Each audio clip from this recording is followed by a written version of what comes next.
हमारे चैनल को सब्सक्राइब करें और बेल आइकन दबाएं। घर की नारी को ही दुख क्यों झेलना पड़ता है? घर की नारी को ही दुख तकलीफ क्यों झेलना पड़ता है?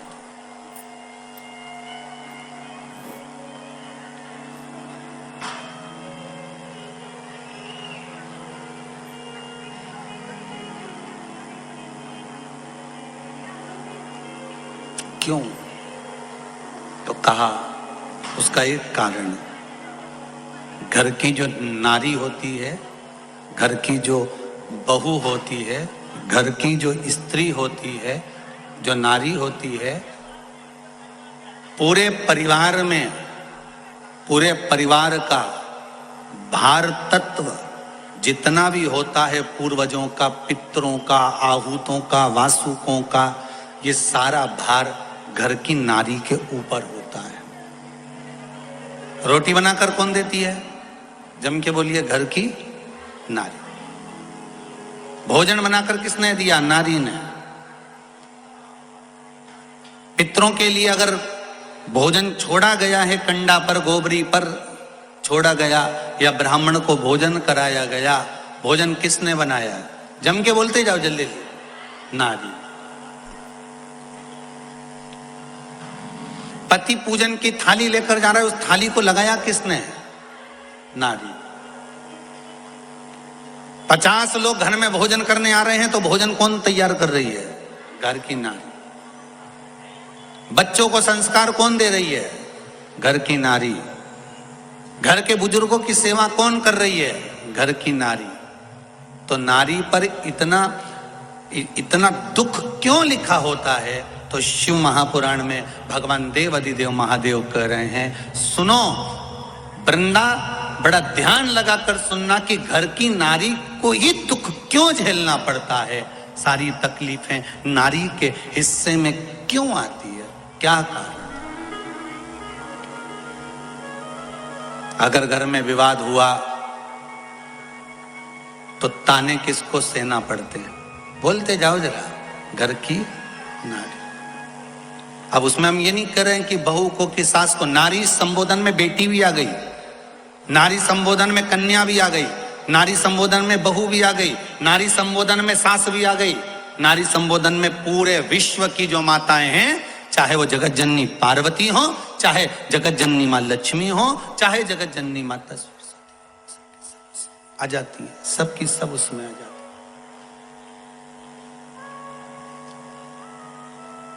इनके खाते में दुख क्यों लिखा हुआ है? कारण क्या है? शिव महापुराण की कथा कर रही है। वृंदा ने कह दिया, देव अधिदेव महादेव, आप वैष्णव होकर एक वैष्णव को समझा रहे हो, आप इतने बड़े ज्ञानी होकर मुझको समझा रहे हो, और जानते हो आप मुझे समझा रहे हो कि मेरे ऊपर दुख का पहाड़ टूट पड़ा है, और मैं पूछ रही हूं कि नारी को इतना दुख क्यों होता है? क्यों? आपकी धर्म पत्नी माता पार्वती तो कैलाश पर निवास कर रही हैं, वो तो सुखी है, उनको दुख क्या, उनको तकलीफ क्या, उनको कष्ट क्या?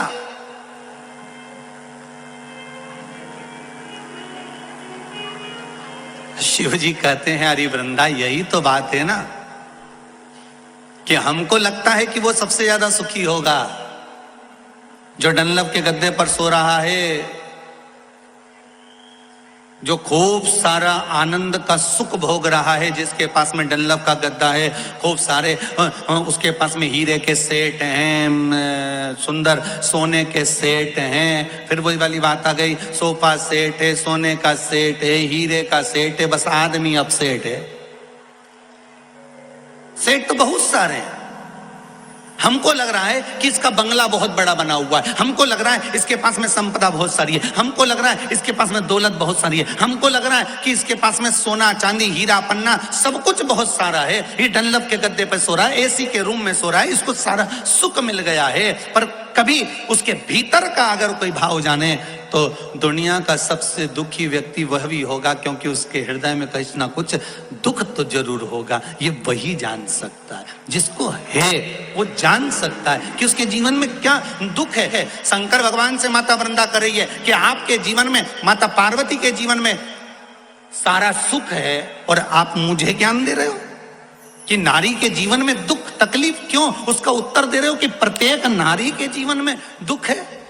तो पार्वती के जीवन में कौन सा दुख है? माता पार्वती तो अलमस्त आनंद में रहने वाली, उनको किसी चीज की कमी नहीं है। तो पार्वती माता के जीवन में क्या दुख है?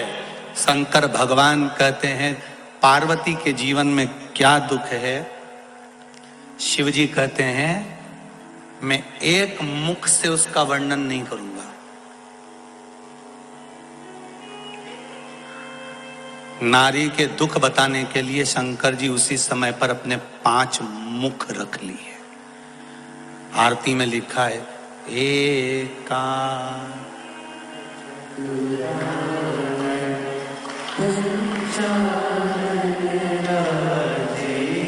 अब एक मुख वाले भगवान विष्णु, 4 मुख वाले ब्रह्मा और 5 मुख वाले शिव जी के 5 मुख कब हुए थे? जब एक नारी के दुख का बखान शंकर जी वृंदा को कर रहे थे। कोई आपसे पूछे तो बता देना। एकानंद चतुरानंद पंचानंद भोले पंचानंद। अब देखिए 5 मुख 15 आंखें, कितनी आंख? जब शिव जी के 5 मुख हैं, एक मुख पे 3, तो 5 पे मिला के कितनी हो गई? 15। शिव जी 15 नेत्र से पार्वती का दुख देखते थे। 15 नेत्र से।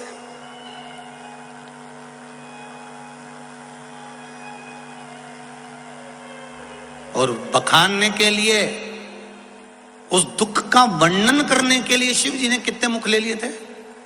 जम के बोलो जरा।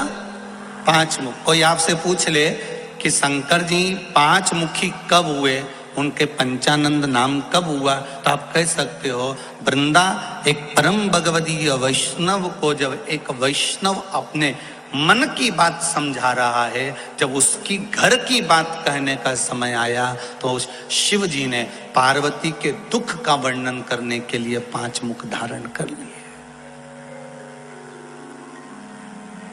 5 मुख रख लिए।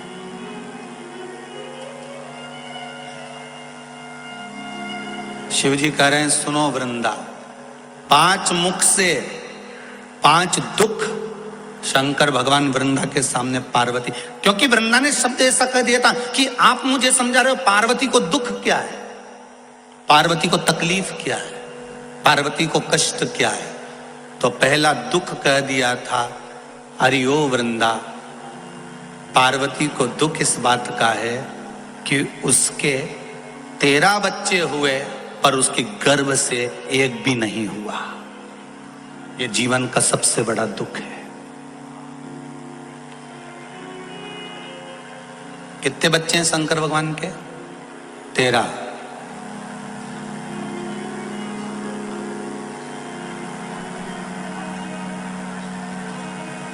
छह लड़की और 7 लड़के शिव जी के। पर माता पार्वती के गर्भ से कितने बच्चों ने जन्म लिया? किसी एक पुराण में कहीं लिखा हुआ बता देना कि ये पार्वती के गर्भ से इस बच्चे ने जन्म लिया। पार्वती के गर्भ से ये बच्चा जन्मा था।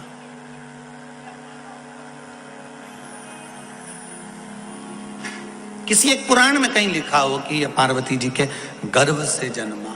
नहीं। 6 पुत्र षडानंद कार्तिकेय का जन्म हुआ तो गंगा जी के जल से हुआ। 5 लड़कियों का जन्म हुआ तो गंगा जी के जल से हुआ। 1 बेटी अशोक सुंदरी का जन्म हुआ तो अशोक के वृक्ष से हुआ। गणेश जी का जन्म हुआ तो पार्वती के तन के उपटन से हुआ। अब बचाई कौन है? जो प्रगटा 5 मुख मेरे शिव ने लिए, 15 आंखें मेरे शंकर भगवान ने बनाई है। इसलिए ये 5 मुख से वर्णन करते हुए शंकर जी कह रहे हैं कि दुख नारी का तुम करे हो, पार्वती सुखी है। हमको लगता है कि बहुत बड़े बंगले में रह रहा है, बहुत सारी गाड़ियां हैं, बहुत सारी फैक्ट्रियां हैं, बहुत सारा काम काज है तो व्यक्ति सुखी होगा, पर उसके भीतर की बात वही जान सकता है कि दुख क्या है।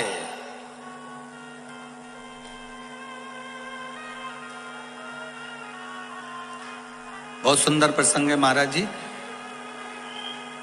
धन का बिस्तर मिल जाए पर नींद को तरसे नैन, और कांटों पर भी सोकर आए किसी के मन को चैन।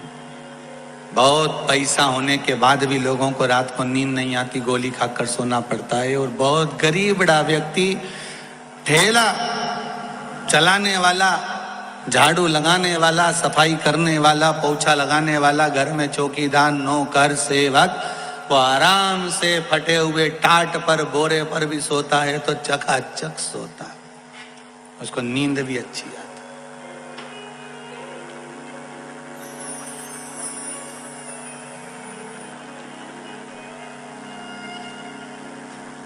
उसको नींद भी आती। एक बात अपने जीवन में सदा उतार कर, हमारे चैनल को सब्सक्राइब करें और बेल आइकन दबाएं।